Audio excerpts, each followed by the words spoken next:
Fala, gente rica, como é que vocês estão? Doido, eu espero que muito bem. Sejam muito bem-vindos ao canal. No vídeo de hoje vamos falar sobre as ações da Camil. Vamos trazer aqui os resultados do terceiro trimestre da Camil, que se encerra apenas em novembro, né? Vamos repercutir aqui esse resultado. O que acontece? Depois do resultado, as ações apanharam com força, né? Foi uma queda aí de mais de 11% no último pregão. E as ações já chegaram aí nos seus patamares mínimos historicamente aí. E atingiram R$ 4,91. E como eu havia falado no último vídeo que eu fiz, né, sobre as ações da Camil, eu falei o seguinte: se as ações da Camil chegassem no patamar de R$ 5, R$ 4 uma quirela, elas começariam a ficar interessantes. Porém, precisamos analisar o contexto geral da coisa, né? Por que as ações da Camil estão apanhando tanto? E como esse resultado interferiu bastante nessa queda do último pregão, vamos analisar o resultado, as principais linhas, para entender se é válido essa queda toda e logo pós-resultado, ou se o mercado exagerou, né? É importante destacar que o desempenho operacional e financeiro da Camil, ele é muito impactado pela sazonalidade, né? Às vezes positivo, às vezes negativo. Como, por exemplo, em finais de períodos e em início de períodos também. Agora, por exemplo, houve aumento no volume de vendas aí para pescados, né? Por conta aí do período de quaresma. E assim acontece em todos os outros períodos. Os atacadistas, os varejistas, de modo geral, eles antecipam aí os seus estoques para início de ano. Isso daí também acaba impactando nas operações da Camil e também no desempenho financeiro. Por quê? Com os estoques dos varejistas já ok para iniciar o ano, no início do ano a empresa acaba tendo uma queda nos seus volumes, né? E aqui a gente vê no desempenho operacional, né? Os destaques aqui dos volumes, tanto de alto giro quanto aí de alto valor. E a gente vê queda, né, nesses volumes aí. Isso foi um ponto que o mercado observou e bateu nas ações. Mas esse não foi o mais agravante, tá? Aqui a gente vê a representatividade por categoria, né? A gente observa que a maior fatia é o alto giro, seguido aí pelo mercado internacional. E logo atrás vem aí o alto valor. E a gente vê aí que teve queda nesses volumes todos aí. E aqui a gente observa mais detalhadamente trimestre a trimestre, né? O alto giro, a evolução do alto giro no trimestre e também a evolução no histórico anual. E a gente vê aí que houve sim uma queda. Não foi uma queda tão grande assim também para o mercado bater tanto, mas houve uma queda, né? Eu acho que o que mais pegou aqui foi a questão da queda expressiva na lucratividade da empresa e também no EBITDA, que é o que reflete aí o potencial da companhia gerar fluxo de caixa. No segmento internacional, o volume de vendas atingiu 156,4 mil toneladas no trimestre, uma queda aí de 12,7%. Né, na comparação trimestral, aí 16% na comparação anual. O resultado foi impactado pela redução nos volumes de vendas no Uruguai, devido ao menor nível de exportações no período. Vale destacar que a receita internacional apresentou crescimento na comparação sequencial, impulsionada pelo aumento de preço no Uruguai, Peru e Chile, tá? E a gente vê aqui essas informações representadas aí no gráfico. E o que pegou mais aqui, que fez o mercado bater tanto nas ações da Camil no último pregão? A gente vê uma receita bruta que chegou aí a 3 bilhões 555 milhões de reais, um crescimento leve aí de 3,5%. A gente vê uma receita líquida também crescendo 3,4%, superando aí 3 bi 100, né? Só que a gente vê o seguinte: na comparação trimestral houve uma queda aí. Vocês podem observar aí, uma queda de 4,9 na receita bruta, 4,8 na receita líquida. O lucro bruto caiu bastante aí, né, na comparação trimestral, 23,5%. Na comparação anual, caiu 7,8%. A gente vê aqui um lucro líquido de 44,4 milhões de reais. E a gente vê uma pancada nessa linha, né? Uma queda de quase 70% aí na comparação anual, 69% de queda, e na comparação trimestral, 62,7%. Então isso aqui deixou o mercado bastante atento com relação à performance financeira da companhia, né? A gente olha para a linha do EBITDA E a gente vê o seguinte, uma queda de 31,3% na comparação anual, muita coisa.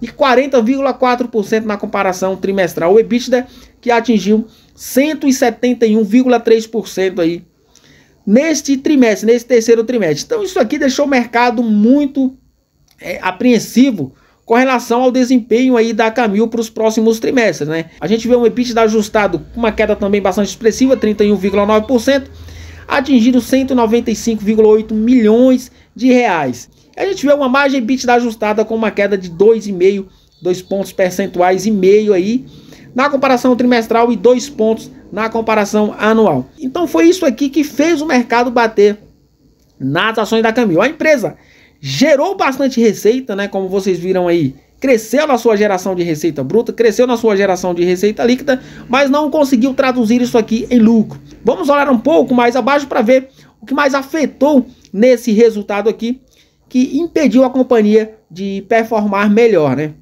Aqui a companhia explica um pouco sobre esse desempenho da receita, né? Que a receita bruta atingiu 3,6 milhões, como já mencionamos mais acima, um crescimento de 3,5%, devido ao crescimento de preços no período. Ou seja, não foi nem o aumento no volume de vendas, né? A gente viu aí que houve uma queda, né, no volume, nos volumes na verdade.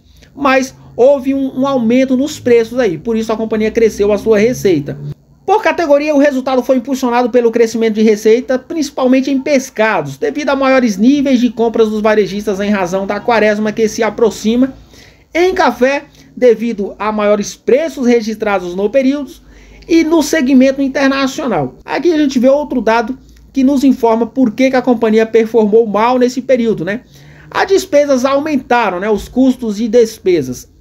Despesas por função, despesas por natureza, ambas aí 5,9%. A gente vê aqui detalhadamente cada linha, né? A gente vê que praticamente todas as linhas de despesas da companhia cresceu no período. Então isso aqui atrapalhou muito, isso aqui atrapalha qualquer empresa, né? Quando você tem muitas despesas, muitos custos, né, dificilmente você consegue reportar a última linha, que é o lucro líquido ajustado, bonita, né?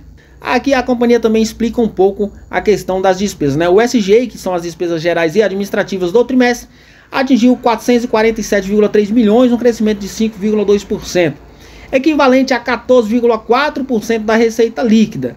Ou seja, isso aqui é muito ruim, né? Porque consumiu quase 15% aí da receita líquida. O aumento foi devido ao SG no Brasil, que atingiu 321,2 milhões. Ou seja, o mercado brasileiro está muito ruim, né? O que a gente percebe é que tudo piorou e as perspectivas para os próximos trimestres não são boas, né?